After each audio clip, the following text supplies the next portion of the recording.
পেঁয়াজ একটি অপরিহার্য কৃষিপণ্য হলেও চাহিদার তুলনায় উৎপাদন সীমিত হওয়ায় প্রতি বছরই বিভিন্ন দেশ থেকে পেঁয়াজ আমদানি করছে বাংলাদেশ। এই তালিকায় ভারতের নাম থাকে সবার উপরে। দেশে প্রতি বছর পেঁয়াজের গড় চাহিদা প্রায় 24 থেকে 25 লাখ মেট্রিক টন। এর বিপরীতে দেশীয় উৎপাদন ক্ষমতা গড়ে 18 থেকে 20 লাখ মেট্রিক টনের মতো। ফলে প্রতি বছর বিদেশ থেকে প্রায় 6 থেকে 7 লাখ মেট্রিক টন পেঁয়াজ আমদানি করে থাকে সরকার।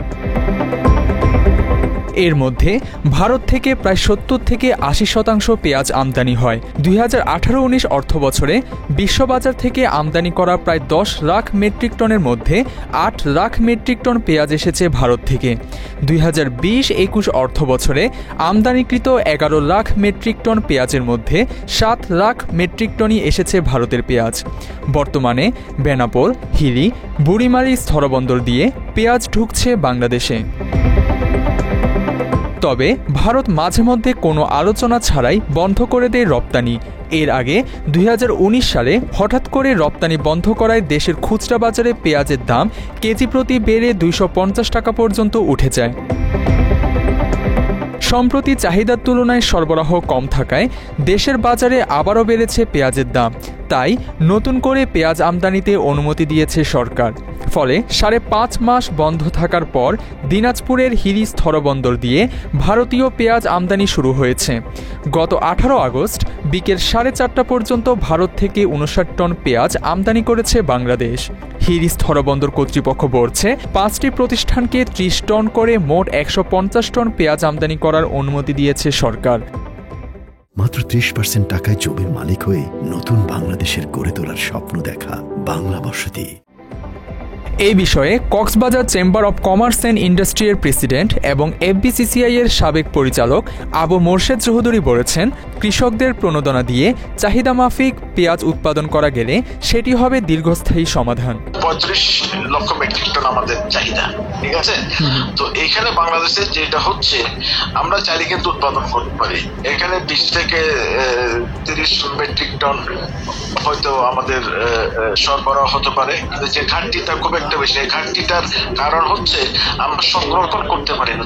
আমরা যদি টেকসই কোনো মেকানিজম ডেভেলপ করি, উৎপাদিত পেঁয়াজগুলো যদি সংরক্ষণের ব্যবস্থা করতে পারি, আমার মনে হয় আমরা বিদেশ থেকে পেঁয়াজ আমদানি করতে। কারণ আমরা দেখিয়ে দিয়েছি যে আমরা দেশে পেঁয়াজ উৎপাদন করতে সক্ষম, এবং এটাকে যদি আরো যারা উৎপাদনকারী আছে, কৃষক আছে, তাদেরকে যদি আরো সহায়তা দেওয়া যায় এবং পেঁয়াজগুলো সংরক্ষণের ব্যবস্থা করা যায়, তাহলে আমার মনে হয় এই সমস্যা থেকে আমরা উত্তরণ ঘটাতে পারবো। ভারত ছাড়াও পাকিস্তান, তুরস্ক, মিশর থেকে পেঁয়াজ আমদানি করে বাংলাদেশ।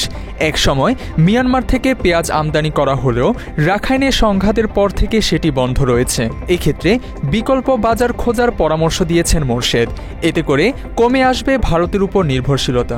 কোন একটা একক দেশের উপর আমাদের আমদানি নির্ভরশীলতা কমাতে হবে, এক নম্বর। দ্বিতীয় হচ্ছে আমাদের সবসময় বৈশ্বিক প্রেক্ষাপট সম্পর্ক একটা বড় ধরনের ফ্যাক্টর। সুতরাং আমরা যদি সেকেন্ড অপশন না রাখি, এটা আমাদের জন্য মার্কেটে একটা নেতিবাচক প্রভাব পড়বে। সুতরাং আমার অভিমত হচ্ছে, ভারত ছাড়া অন্যান্য দেশ থেকে আমরা যাতে আমদানির সুযোগটা হাতছাড়া না করি, যদি প্রাইস আমাদের এফোর্ডেবল হয়। এটা হচ্ছে আমার অভিমত আর কি, ব্যবসায়ী হিসাবে।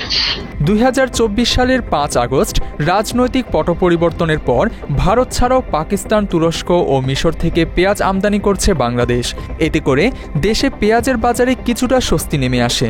বর্তমানে দেশের বাজারে ভারতের পেঁয়াজ বিক্রি হচ্ছে প্রতি কেজি 70 টাকায়। এছাড়া ডলারের হিসেবে পাকিস্তানের পেঁয়াজের প্রতি কেজি 15 টাকা, মিশরের পেঁয়াজ 27 টাকা এবং তুরস্কের পেঁয়াজের দাম 89 টাকা। তবে আমদানির ক্ষেত্রে শুল্ক ও অন্যান্য চার্জ বাবদ এই দাম আরও বাড়বে। তানজিম হাসান, বাংলা এডিশন।